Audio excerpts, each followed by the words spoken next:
Welcome to Inner Compass. I'm Karen Saupe. On today's program, my guest is going to accuse me of being racist. I'll do my best to defend myself, and then after I admit she's probably right, we'll move beyond the labels and start talking about some productive ways to interrupt racism. Find out what we mean on Inner Compass. From the campus of Calvin College, this is Inner Compass, exploring how people use faith and ethics to guide them through critical issues of today. My guest today is Barbara Trepagnier, sociology professor at Texas State University, San Marcos, and author of the book, Silent Racism: How Well-Meaning White People Perpetuate the Racial Divide. Welcome, Barbara. Thank you very much.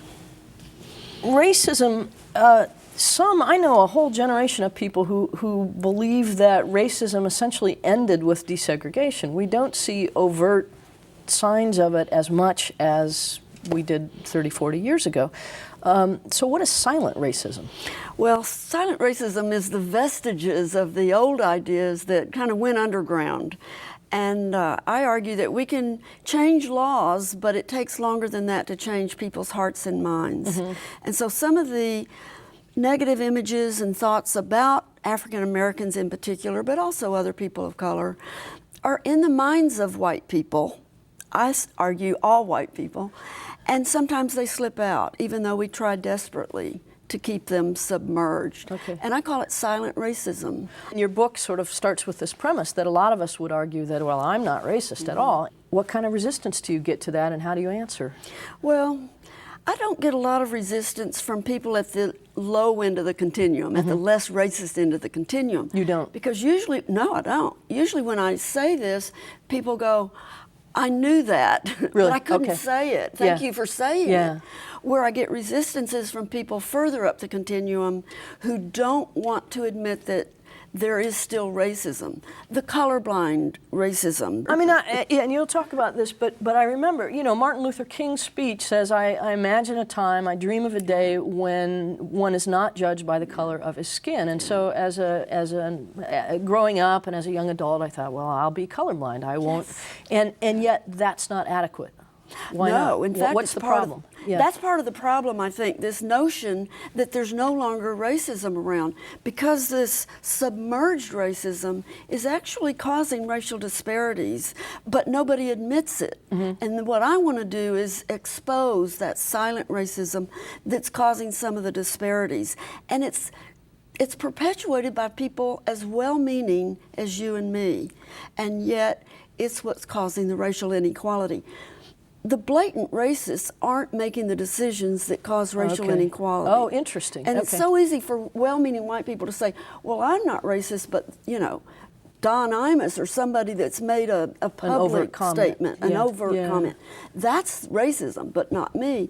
And I just reject that notion because it keeps silent racism hidden. Okay, so the problem isn't that I'm colorblind, the problem is I'm not really colorblind. That's right. Right? But but we pretend to be colorblind, and then we erase silent racism, even though it's still operating. All right. Silent racism then is hidden even from ourselves, and I was going to say, so it's unconscious, but at one point in your book, you make the point that unconscious is a term you kind of reject. Explain that. I reject the word unconscious because it's a Freudian word. That's one reason I reject it. But another reason is it presumes there's nothing we can do about it if it's in the unconscious. I like the word unaware. All right. Because you can be unaware of something, and as soon as somebody points it out, you're aware of it. So it's not like you have to go through years of psychoanalysis to discover your racism. I got you. It's like if you just think about it for a minute.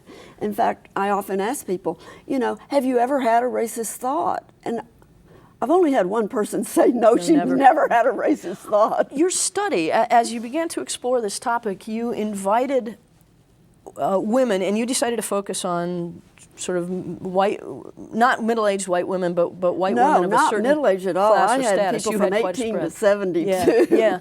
But you focused on white women because you're a white woman, and because you wanted to limit the focus, and because you saw that group as probably imagining themselves to be less racist than some other groups, correct? Well, Not exactly. I did it because I was very comfortable. I had led women's groups before, and so I was very comfortable. So this and was so a I group you could wanted to work be. with. I was doing my research in groups, and I thought, you know, that's a natural for me. Okay. I can do that. Okay. And I didn't want to complicate the data by bringing men into the groups and then having sexism become part of the data for me to have to sort through. So Okay. I tried to keep the data simple, and doing women wasn't natural. It would be silly for me to do men's groups since I'm Sure. a woman, so Right. I just thought I'll pick women. Okay. And there's no reason to think women are more racist than men. So I figured, well, if I find good. racism in this group, then I can You know it's gonna be extrapolate from there. But so to get this group, you advertised, you put out flyers for people who are against racism, or I mean, you Yes. overtly called for people. I very deliberately wanted to get the least racist women I could find. Or the people who thought they were the least racist. Well, that's true, but it's the same. Yeah, okay, okay. And so I did. I advertised for the, women who want to make a contribution to understanding racism. And on the flyer, I was very clear about, we're going to talk about our own racism. Okay. And I always implicated myself, and I thought that was important to make it a safe place and an open space. The workshops that are happening in our day to fight racism or to create racial awareness work, and you say this, that it's important to have relationships with people of other races in order to understand racism fully, and yet you make the point that those are very, very uncomfortable, and I've never met anyone yet who didn't go through one without saying, boy, that was hard. Yeah. Maybe very useful, maybe absolutely essential, but difficult and awkward at times. And one kind of racism is this attempt never to talk about racial difference, correct? So those kinds of workshops force you to confront them. But you were trying to gather information and evidence and understand the picture a little bit more. You talk about two kinds of silent racism specifically, stereotypes and paternalism. Can you explain a bit about those? Yeah, that was such an interesting finding, and one I didn't expect. I did expect to find stereotypes, and that's not news. I mean, we know that stereotypes exist. I was surprised they were quite as bad as they were. Okay. That surprised me. Give me some examples of stereotypes. Well, let's see. One woman talked about how she gets her negative images from the media, and she talked about women in the ghetto, and I don't know why she picked women, but she said, you would think that they're illiterate and they're not intelligent because that's what you see on the news. And so she was explaining the negative thoughts that are there in her mind and trying to explain where they came from. One young woman said, well, you see a black person and you know they're thinking that they want your stuff. Wow. And that was one of the more blatant ones, and I was a little bit amazed. And this is a very young woman, she was 22, I think, who came to the study to make a contribution. Yes. And that was, she was such a paradox. Yeah. We're judging on the basis of socioeconomic status and the values and the cultural assumptions that brings with it. And so many of our stereotypes have some grounding in reality, not because of skin color, but because of community needs and so forth. Well, a stereotype is true about someone. Sure. And so you can always validate the stereotype. And so what you're saying is we have these hidden stereotypes that we're not even aware of until they pop out of us. And they come from the media, and they come from the mixed messages we receive as we're growing up. And you mentioned this in your book, and I had this experience too. I think that my parents and my teachers talked about not being racist, but their actions sometimes belied that. And so to drive through a black neighborhood and lock your doors. Yes, that's classic.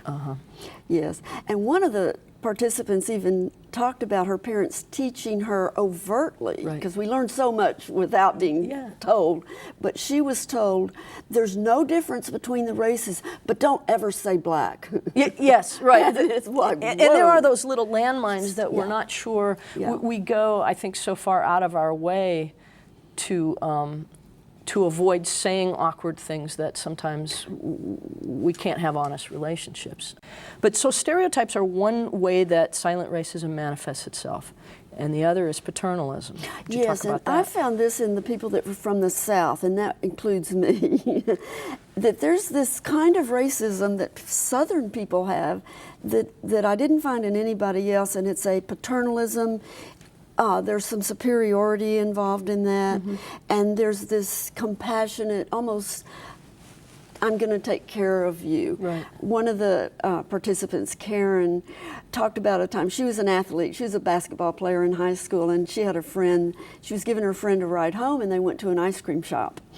And Karen thought that she needed to order for her black friend because she didn't know if her friend would be able to do it in a white establishment, as Karen put it. And she said, as soon as I asked her what she wanted, and she told me, I can order myself, she said, I knew I messed up. And that was kind of an interesting way to put it, that, you know, sometimes we put our foot in our mouths and we mess up, but that's a way we learn about racism and our own racism. Yeah, we're so afraid of putting our foot in our mouth, and for good reasons. I think it's partly not because we embarrass ourselves, but because we don't want to embarrass or make things difficult for the other person. Well, that's true, but I think we push it too far. We're so afraid of putting our foot in our mouths that we're silenced, and there's that word again. We don't say anything about race, and so we don't get to get our questions answered. Because it is there. If somebody's skin color is different from mine, that doesn't mean that I can make assumptions about that person's values, but it does mean that I can learn and ask questions about what difference does it make that our skin color is different, or that our hair texture is different, or and so we tiptoe around, as you say, the distinction between referring to people as black or African American, and you use the term black in your book because percentage-wise, and a lot of people don't like that. I do that. And yet, and this has been my experience, that if I ask black people, they prefer to be called black rather than African American. Well, it varies, and I think African American is becoming more popular now than it used to be, and I was using old research, and I made that decision. Well, let's talk then about racial awareness, or race awareness is the next step. If we're going to first concede that everybody is racist to a degree. Oh gosh, there's a song from the musical Avenue Q. Everybody's a little bit racist. I heard that. What do we need to be aware of? Well, we need to be aware of the stereotypes. We need to start noticing when they slip out. 3 of the women in my study were more aware than I was at the time of the study, which was a surprise to me, because I knew all the literature, I knew a lot about racism, but 3 women in the study had very close relationships with people of color, and they knew about racism in a different way than I did, and that became quite clear. They are very comfortable around race issues and around talking about racism because they talk about it. And they know about it in a way that they don't have to tiptoe. And what I noticed in the groups was that these 3 women could interrupt racism effortlessly, elegantly, in fact. Whereas for most of us, interrupting someone else's racism is painful and scary, and it's a big deal. That word interrupt is so key to the second part of your book. What does it mean to interrupt racism? Give me some examples. I mean to not be silent around other people's racism, which is what we mostly are. We're just maybe trying to be tactful. We don't point out that what just got said was racist. We don't want to raise the level of discomfort ever. No, we don't want to make anyone feel uncomfortable, and so we're willing to sit by and let that go unnoticed, presumably. And what I argue is we need to stop doing that. Yeah, where's the harm in that? If 2 white people say something racist, where's the harm? Oh, that's such a good question. The harm is that when we're silent around other people's racism, and it does usually occur just between white people. And when we collude, when we're silent about it, we collude with it. And what we're telling what I call the perpetrator of the racist thought, we're telling them that we agree and it's okay, and that just keeps these stereotypes in place. And I argue that if we started interrupting it fearlessly, courageously, And every time it happens, even when Grandma says something, Yes. because this is what everybody says, but she's so old. It's a generational thing. Oh, It's the yeah, different we age. can't, it's like, we can even interrupt Grandma. Yeah. And we need to do it. We need to just be fearless and do that. And if we started doing that, it would make a huge difference. I have heard people of a generation say that they could not vote for Barack Obama. And I've heard now a couple people say, I know this is wrong, I know this is a problem, but there's something so deep in me that I just can't quite overcome that. And there's a kind of sincere regret or remorse about that. Yeah. And I think as I have that conversation, well, then all right, you're recognizing this. Maybe you can step beyond it. Yeah. And I certainly don't want to deny there's a generational difference. There is. Absolutely, yeah. I'm just saying we don't want to let Grandma off the hook. Right. Now, we can make things worse, I think, sometimes. We've all been in the situation where someone says, oh, I'm offended by that, I can't. And that goes with sexism, it goes with racism, everything. And you don't win any friends and you don't earn any points. You just look like the person who has no sense of humor. Yeah. How do you interrupt racism without simply making enemies? I know. That's such a good question. And one time I was in a group and someone began a joke, and a joke is always going to have some but it's problem just a with joke. that. It's like, oh God. Yeah. And I thought, I've already taken this stand. I've got to interrupt it, and it was in a public place. But I thought, I can't not do it, and I did interrupt it, and I don't even remember what I said. But I was probably nice because I'm such a nice Southern woman, right? But I did interrupt it. And it's like, they're still friends with me. We don't lose friends over this. It's an awkward moment. It feels like we're going to lose friends, but we don't lose friends. And I do think there's a point at which you have to say, look, because we're friends, you need to know this thing about That's me. a wonderful way to say it. One of the things I'm trying to think about right now is how to interrupt racism, because everybody wants to know, well, what do I say? And it's like, I can't tell you what to say, but I can tell you, about my own experience. Right. Because anytime we interrupt racism, it's in a relationship. Yes. It's rarely with strangers. That's a good It's when point. someone's close to us and they're feeling like they can say something racist. And so there's a relationship there to think about. And we can, right now I am thinking about this, and we can, come off sanctimonious, or we can do it with humor, or, and this is an interesting thing, I've never done it, but I think it's funny, some people claim Black grandparents that they don't really have, and they use it as a way to say, my grandmother is African American. Well, you're not supposed to say some of my best friends are Black, so maybe you can But say you can this say instead, your grandmother right? is. Yeah. And that's another point. A point of frustration for me in the book was the paternalism isn't okay. It's not acceptable, and you imply that it's not really okay to say to be proud of the fact that you have Black friends, but it's essential that you have Black friends. Right? So then I think, well, how do I do this? Weird. I mean, do I just wrestle with my own inner pride? I need to have the relationships, but I can't be happy that I do. Do you find yourself kind of caught in that bind sometimes? I don't know. I haven't really thought about that, but I think that's an interesting point. I just know that in order to raise race awareness, we need to have relationships with people of color. Because I think it's important to read about our history. I think it's important to understand how racism operates at the macro level. But I also think it's important, if we're going to learn about our own racism, to have people in our lives that are willing to tell us about it.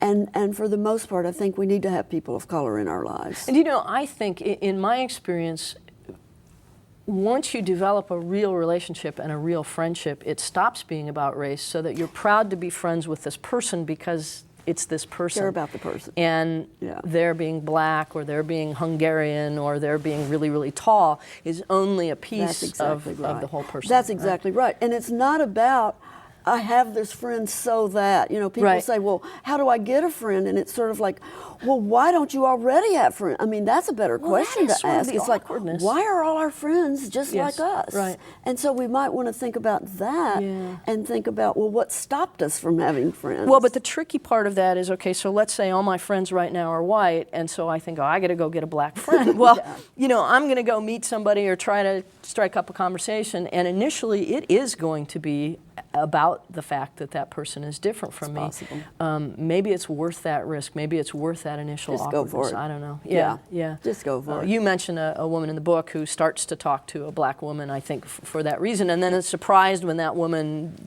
befriends her and seems genuinely interested in having a relationship. Yeah. But then, again, in my experience, there's this sort of awkward phase where you're trying to be friends without having race be on the table, and you also imply, at least, that we need to get to the point where not only are we friends with this person, but that we actually now can talk about race. And it's possible to be friends with someone from another race and never talk about racism. I've had that happen to me. Yeah. And it doesn't have to come up in every conversation. Right. It doesn't And have it's not just about that. No, and it shouldn't be. Right. It's just a relationship between people, and you deal with whatever happens. Yeah. And I suppose, it has to vary from friendship to friendship. I have tall friends who aren't my friends because they're tall, and and we never talk about tallness. But then I have tall friends that we do talk about what's the weather like up there, or how does it feel to have to bend down to get through this door, right? So it's about being really interested in people and who they are, and what their experiences are like. Yeah. Right. I want to get back to this idea of passivity, that we are colluding with racism if we're not doing anything to fight it. And I've heard this over and over, and I'm I think just beginning to be aware that if you're not part of the solution, you're part of the problem. Yeah. If you're not actively working against it, Yeah. you're supporting it by enabling it. Yep, that's exactly right. And that is itself racist. And so you can't hide out that way. You are part of the problem if you're not proactively taking a stand against racism. We could get exhausted by taking stands against everything that's wrong in the world, I think. I mean, here's where I'm going to go with this, is if that's true about racism, then it's also true about sexism and other kinds of prejudice and other kinds. And so I could spend my whole life fighting things that are wrong, and gosh, I think I'd wear myself out and it's be not that entirely exhausting. But okay, all right. Well, yeah, that's true. You don't seem too drained by this. Well, at least the women in my study, as I said, they did it effortlessly. It's not an effort. Yeah. Okay. When you get used to doing it, it's just who you are. And maybe there's a kind of hopefulness about, I see a vision of something better that I want to kind of promote. Yeah. I think there's a part in every one of us where we wanted to make the world better and we gave up on that. Yeah. I told a story last night about it begins to seem overwhelming. I'm not going to buy into that it is. I told a story last night about one of my daughters. When she was 16, she learned calligraphy, and she wrote a little sign that said, I'm going to change the world, will you help? And she put that on our bulletin board. This is when my kids were growing up. And I asked her a couple of weeks ago, I remembered it, and I said, Teresa, do you remember writing that? And she said, oh, I've gotten away from that. I mean, she's had 5 kids since then, and she's been a very busy woman. But she said, I need to get back to it. Right. And I think there's a part in all of us where we want to make a difference, but we've forgotten that we can. Yes. And along those lines, the bigger thing than fixing personal relationships, which is essential and lies behind everything else, is what do we do right now about institutional racism? You've made the point, as others have made, that all whites benefit from racism. All whites benefit from institutions that favor whites. And that, I was talking to a friend about this a few days ago. I said, this idea of saying that we're all racist to some degree.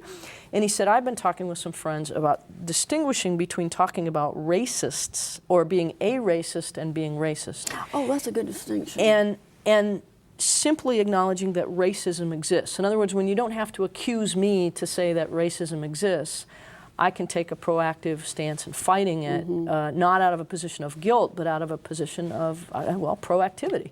I want the world to be different. Maybe we don't need to call each other names to work to it, but we need to change institutions. Quick tips for fighting institutional wrongs. For me, an institution can't do anything. Institutions are racist because people in them make racist decisions and create racist policies. So it always comes down to people. I mean, An institution is an idea, it's an abstraction. But it's an idea that comes out of people's heads. That's exactly right. And so I argue it needs to be done at the micro level, and that people within those institutions need to have a change of how they view racism and a look into their own part in it. The white social workers making the decision, deciding this child needs to come out of that family because the family is dangerous, when there's nothing different about that family except it's black. But you're optimistic that by changing attitudes, the necessary legislation will follow. Well, I don't even think it's about legislation. What law would you present? Right. We already have affirmative action laws or equal opportunity laws. Yes. Yeah. And I don't know of a law that I would like to have passed. Interesting. Right now, I'm just interested in changing people, not laws. And maybe somebody will come up with a law and I'll agree with it, but right now I don't know of one. And we've got 3 areas, I think, where this happens. It happens in education, especially regarding special education. Often young blacks, and especially black boys, are put into special education because of behavioral difficulties. Yes. It's not, they don't need special education. No, they I need had that something experience else. a lot as a high school teacher. Yes. And so education, child welfare, and of course juvenile justice.